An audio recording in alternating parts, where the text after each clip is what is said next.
अस्सलामुअलैकुम वरहमतुल्लाहि वबरकातुह।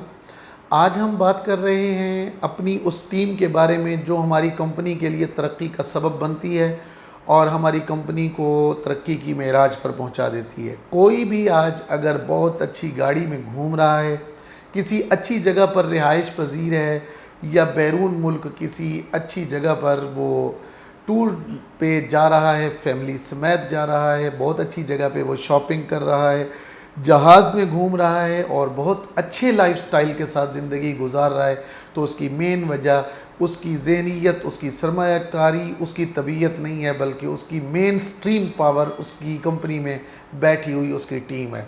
उसकी टीम ने उसे तरक्की दी है, उसकी टीम ने उसे साइकिल से मोटरसाइकिल पे, मोटरसाइकिल से कार पे, कार से बड़ी गाड़ी पे और बड़ी गाड़ी से जहाज़ तक पहुंचाया है। एक कमरे से शुरू होने वाली कंपनी को एक बड़ी बिल्डिंग में मुंतकिल करने में जहां पर उसकी सरमायाकारी ने और उसके जहन ने और उसकी प्लानिंग ने काम किया है, उसकी मैनेजमेंट ने जहां पे काम किया है, वहीं पर उसमें अहम तरीन रोल प्ले करने के लिए उसकी टीम की मेहनत है। उस टीम ने ही उसे इस काबिल किया है कि आज वो अपने नाम के साथ CEO लिखता है या अपने नाम के साथ ग्रुप ऑफ कंपनीज़ का हेड लिखता है या कोई और डेजिग्नेशन लिखता है। तो उसको यहाँ तक पहुँचाने के लिए अहम तरीन रोल उस टीम का है।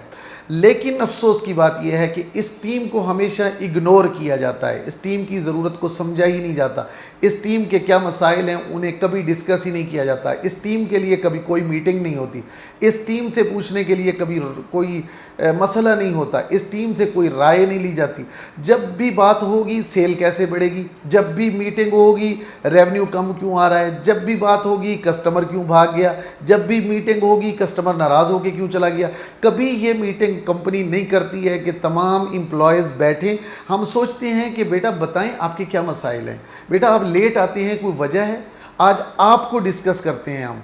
आपके पास बाइक है, आप अच्छी बाइक क्यों नहीं लेते, क्या मसला है, आज आपके पास बजट नहीं है या आपकी सैलरी कम है, उसकी क्या रीज़न है। उनके मसाइल को उनके बराबर की चेयर्स में बैठ के समझा जाए, डेजिग्नेशन भुला दिए जाएं कि मैं कंपनी का CEO हूँ, मेरा ओहदा है, इनसे वो मैनेजर बात करे। नहीं, फ्रेंडली इन्वायरमेंट में कोल्ड ड्रिंक वगैरह, चाय वगैरह का दौर चले, आपस में खुले दोस्ताना माहौल में गपशप की जाए, उनके मसाइल सुने जाएं, समझे जाएं, उनके लिए अलाउंसेस दिए जाएं। अचानक से सरप्राइज़ अलाउंस उनको मिले तो वो उनकी खुशी इंतहा की हो जाती है। सबसे पहली बात तो ये कि हमारी कोशिश होती है कि हम कम से कम सैलरी में मुलाजमत के लिए लोगों को तलाश कर लें, कम से कम सैलरी लेने वाले। मैंने जब पहली जॉब की एक जगह पे, जब मैं वहाँ इंटरव्यू देने के लिए गया तो मुझसे उन्होंने पूछा कि आपको कितनी सैलरी चाहिए, ये 2010 की बात है। तो मैंने कहा कि मुझे 5,000 रुपये अगर मिल जाएँ तो मेरा गुजारा हो जाएगा। ये 2010 की बात है, तो मेरा गुजारा हो जाएगा। उन्होंने कहा कि आप ये काम कर सकते हैं। मैंने कहा जी, इस काम में अल्हम्दुलिल्लाह मुझे काबिलियत हासिल है, मैं बेहतर तरीके से रिज़ल्ट दे सकता हूँ। तो उन्होंने कहा 5 की बजाय हम आपको 6,000 रुपये देंगे, लेकिन काम हम अपनी मर्ज़ी से लेंगे, काम में किसी किस्म की कोई रुकावट नहीं होनी चाहिए। आप यकीन माने मैंने 5 से 7 माह वहाँ पे जॉब की, क्योंकि 5 महीने मेरे जॉब के थे और 2 महीने उन्होंने मुझे सुपरविजन दे दी, तो वो जॉब में शुमार ही नहीं करते थे, उसमें मुझे परसेंटेज मिलना शुरू हो गई। तो इसमें इतना कॉन्फिडेंस बढ़ा और इस जॉब के दौरान मैंने महसूस किया कि मैं ख़ुद अपनी ज़ात से बढ़कर एफ़र्ट्स कर रहा हूँ। बस बाज़ टाइम ऐसे वाक़यात भी सामने आए कि टारगेट पूरा नहीं हुआ 5 बजे तक, तो मैं बैठा हूँ, रात के 9 बज गए, 10 बज गए, इवन के ऑफिस की लाइट भी मैं ख़ुद ऑफ़ करके जा रहा हूँ। वजह सिर्फ क्या कि मेरी मेहनत से, मेरी काबिलियत से, मेरे तजर्बे से ज़्यादा वो मुझे पे कर रहे हैं, तो मुझे अपनी एफ़र्ट्स ज़्यादा लगानी चाहिए। अब हमारे पास जो एम्प्लॉय आ रहा है उसको 15,000 चाहिए और हम उसे ऑफ़र कर रहे हैं हम तो आपको 13,000 रुपये देंगे, तो एनर्जी कम लगाएगा, वो 9 to 5 का माइंड बन जाएगा। वो कहेगा बस यही ड्यूटी मैं देता हूँ, जितनी पे वो दे रहे हैं उनका हक यही बनता है कि उनको मैं इतनी ही ड्यूटी दूं। और दूसरी बात जो हमारे लिए नुकसानदेह है, अगर वो हमारे दरमियान में रह कर बैठता है, सीखता है, समझता है और उसके बाद उसको एक्सपीरियंस आ जाता है जो हमारे इदारे से वो हासिल करता है, तो इस एक्सपीरियंस पे वो पाँव रखेगा और फिर दूसरे स्टेप पे अपनी CV को किसी और कंपनी में ड्रॉप कर देगा कि मैंने 6 महीने फ़लाँ के पास काम किया, साल पहले फ़लाँ के पास किया।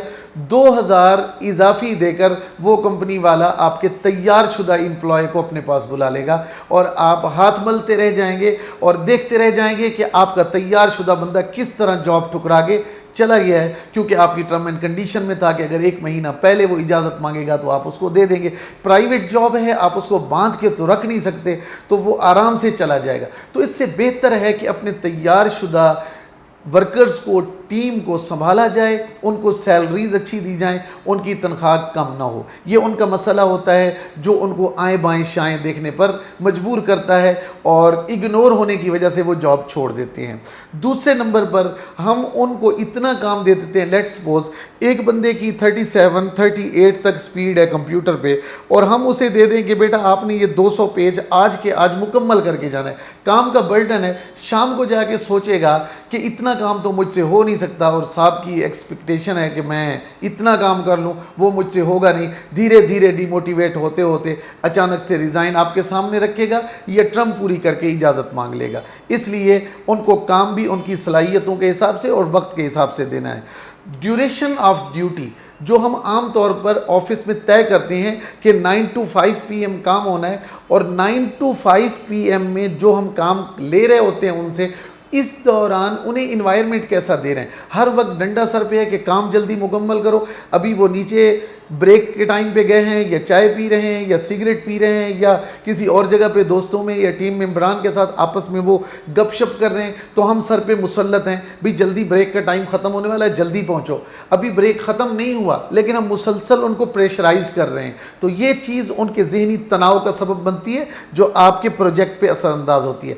इसलिए ड्यूरेशन ऑफ ड्यूटीज़ में जब उनके रेस्ट करने का वक्त है, उस वक्त में उन्हें न छेड़ा जाए, उस वक्त में उन्हें कुछ ना कहा जाए, उनको रिलैक्स किया जाए कि आप बिल्कुल इजी रहें। कभी कभी आप सरप्राइज़, जब कोई और प्रोजेक्ट नहीं है, सरप्राइज़ आप 5 बजे की बजाय उन्हें 4 बजे छुट्टी दे दें, 5 बजे की बजाय 3 बजे उन्हें छोड़ दें, 5 बजे की बजाय जब ब्रेक टाइम हो, ब्रेक टाइम के बाद उन्हें कहें सरप्राइज़ है। जैसे वो वापस आएँ उन्हें कहें नाउ यू कैन मूव, आज हम बिल्कुल वाइंड अप कर रहे हैं, आज का काम इतना ही, आज जाएं इंजॉय करें, कल देखेंगे। अब इसका फ़ायदा क्या होगा कि टीम इनर्जेटिक हो जाएगी कि हमारा ख्याल करते हैं। लेकिन इसका फ़ायदा आपको होगा, वो क्या कि किसी दिन जब प्रोजेक्ट का बर्डन है, काम ज़्यादा है, तो आप उनसे कहेंगे यार देख लें, जब काम कम होता है तो आपको छुट्टी मिल जाती है, आज काम ज़्यादा है तो अगर 2 घंटे हम ज़्यादा लगा लें तो कोई इशू तो नहीं है, मेरे ख्याल में नहीं होना चाहिए। जब राय लेने के अंदाज में कहेंगे तो सारे कहेंगे क्यों नहीं सर, हम 2 घंटे लगा लेते हैं। खुशी खुशी वो 2 घंटे आपको दे देंगे। जो आपने छुट्टी दी है वो छुट्टी काउंट ही नहीं होगी, वो आपको एक्स्ट्रा टाइम वो टीम पूरा करके दे देगी। तो इसलिए ये छोटे छोटे नफ्सियाती पहलू मद्देनज़र रखने चाहिए ताकि काम बेहतर तरीके से हो सके। और चौथी बात है इंटरफेयर करना घर के मामलात में। जब वो घर में हैं, अपनी फैमिली के साथ बैठे हुए हैं, आपकी तरफ से कॉल चली जाती है कि बेटा आपने ये कहाँ पे रखा था, फाइल कौन से फोल्डर में है, और आपने जो लोगो डिज़ाइन किया है उसमें मैंने आपको ये रिक्वायरमेंट बताई थी, आपने ये क्यों किया। ऑफिस का काम है, आपने उसके घर में क्यों दाखिल किया उसको घर पे आपके ऑफिस की कॉल, ऑफिशियली कॉल बिल्कुल नहीं जानी चाहिए, क्योंकि वो टीम का मेंबर इस चीज़ को बहुत बुरा समझता है। चाहे वो लफ्ज़ों से कुछ न कहे, लेकिन फैमिली के दरमियान में बैठकर जब उसे ऑफिस से ऑफिशियली कॉल आती है तो फैमिली भी बुरा महसूस करती है, कैसा ऑफिस है, तुझे रिलैक्स ही नहीं होने देता, छोड़ दफ़ा कर किसी और जगह पे जॉब कर ले, तो मुलाजिम से हाथ धोना पड़ जाते हैं। इसी तरह डार्क फ्यूचर, अगर आपकी कंपनी का विजन मजबूत नहीं है और आप बहुत आगे नहीं जा रहे तो आपको इंतहाई तकलीफ दे सूरत हाल का सामना करना पड़ सकता है। इनर्जेटिक बंदा जिसके अंदर काबिलियत है वो कोशिश करेगा कि उसका फ्यूचर बने, जिस जॉब में उसका फ्यूचर क्लियर है वो उस पर रहेगा। अदरवाइज़ जब वो देखेगा कि ना तो इनके पास काम है, ये सिर्फ मुझे सैलरी दे रहे हैं, और ना ही मेरा एक्सपीरियंस बढ़ रहा है, इसका मतलब ये है कि मुझे मूव होना चाहिए, वो अल्टरनेट तलाश करेगा। चाहे आपके इक्वल उसे सैलरी मिलेगी, वो उस इन्वायरमेंट में चला जाएगा, क्योंकि उसने अपना फ्यूचर बनाना है, उसने आपके ख्वाबों पे अपनी पूरी ज़िंदगी नहीं गुजारनी है। ये कर देंगे, वो कर देंगे, इतना कुछ हो जाएगा, आगे इतना कुछ हो जाएगा, ये आ रहा है, वो आ रहा है, वो इस चीज़ को नहीं समझता। वो समझेगा आपके पास काम नहीं है, आप फेल हैं, आप फेल हैं तो वो आपको छोड़ देगा। संजीदा मुलाजिम की बात कर रहा हूँ। और छठे नंबर पे है कि गैप ऑफ कम्युनिकेशन, आप उससे पूछते नहीं, उससे राय नहीं लेते कि बेटा प्रोजेक्ट नहीं मिल रहा, प्रोजेक्ट जो आ रहा है उस पर लोग एग्री नहीं हो रहे, तो क्या करना चाहिए। उसकी राय को अहमियत देंगे तो वो दिल में आपकी रिस्पेक्ट करेगा, और इज़्ज़त का रिश्ता आपके साथ और उसके साथ इंशाअल्लाह देर पा चलेगा। आप उसकी इज़्ज़त करेंगे, वो आपकी इज़्ज़त देगा आपको, तो इंशाअल्लाह वल अज़ीज़ ये देर पा असरअंदाज होगा। और 7वें नंबर पे है जो आपने उसको असाइन की है, जो ड्यूटीज़ दी हैं उन ड्यूटीज़ पे कोई कंप्रोमाइज़ नहीं। उसे कहें बेटा ये हर सूरत आपने पूरी करनी है और टाइम लिमिट में ही पूरी करनी है। आपको टाइम दिया गया, मैं आपको नहीं छेड़ रहा हूँ, आप बैठें, खाएँ, पिएँ, चलें फिरें, मेरी तरफ से कोई प्रेशर नहीं है, लेकिन मुझे टाइम पे काम चाहिए। ये आप देख लीजिएगा। ऐसा ना हो कि आप इधर उधर घूम रहे हों और टाइम पे मुझे कुछ सुना दें। अगर आपको कोई प्रॉब्लम है, ऑफिस में कोई प्रॉब्लम है, कोई चीज़ नहीं है, तो मैं पूरी कर देता हूँ, लेकिन मुझे टाइम पे काम चाहिए जो असाइन किया गया है। ये उसे पहले समझा दें, बार बार उसे याद दिलाने की ज़रूरत नहीं है कि बेटा काम टाइम पे चाहिए, टाइम पे चाहिए, टाइम पे चाहिए। नहीं, पहले काम देते हुए, प्रोजेक्ट देते हुए उसे बता दें कि बेटा ये टास्क है, इस वक्त तक मुकम्मल करना है और हर सूरत चाहिए। तो आपका मुलाजिम मुतमईन हो जाएगा, बार बार का प्रेशर उसे नहीं सहना पड़ेगा। और आखिरी बात, सिक्योरिटी, उसको मुलाजमत की सिक्योरिटी चाहिए। जब उसको हायर करें उसे कहें कि आप साल का एग्रीमेंट करें, आप हमें नहीं छोड़ के जाएंगे, हम आपको निकालेंगे नहीं। सिर्फ चंद चीज़ें हैं, चंद नेगेटिव पॉइंट्स हैं, अगर ये पॉइंट्स आ गए तो हम आपको निकाल सकते हैं। और वो भी कहे कि सर अगर ये चीज़ें आ गई, आपने सैलरी टाइम पे नहीं दी, आपने ओवर प्रेशर किया, आपने अगर मेरी ड्यूटीज़ से ज़्यादा मुझसे काम लिया, तो सॉरी टू से सर मैं रिज़ाइन कर दूंगा। वो भी अपने पॉइंट लिख दे, आप भी अपने पॉइंट लिख दें, दोनों एक दूसरे के साथ बंध जाएं एक साल के रिश्ते में कि अगर वो निकालेंगे तो पूरे साल की सैलरी देंगे, अगर वो आपसे इजाज़त लेगा, रिज़ाइन करेगा तो पूरा काम करके देगा, विदाउट सैलरी के करके देगा। इस तरह की टर्म एंड कंडीशन आपस में जोड़ दें ताकि वो मुलाजिम अपने आप को एक साल के लिए सिक्योर महसूस करे। होता यह है कि वो घर पे कोई मोटरसाइकिल, कोई बाइक, कोई फ्रिज, कोई टीवी, गुर्बत का माहौल है, वो कोई चीज़ किस्तों पे ले लेता है कि मुझे 40,000 सैलरी मिलनी है और वहाँ से 10,000 में इंस्टॉलमेंट में दे दिया करूँगा, और पता उस वक्त चलता है कि अगले महीने में उसके हाथ में लेटर होता है कि भाई बेटा आपके लिए हमारे पास टाइम नहीं है, जॉब नहीं है, आप हमारे मेयार पे पूरा नहीं उतरे, आप चले जाएं।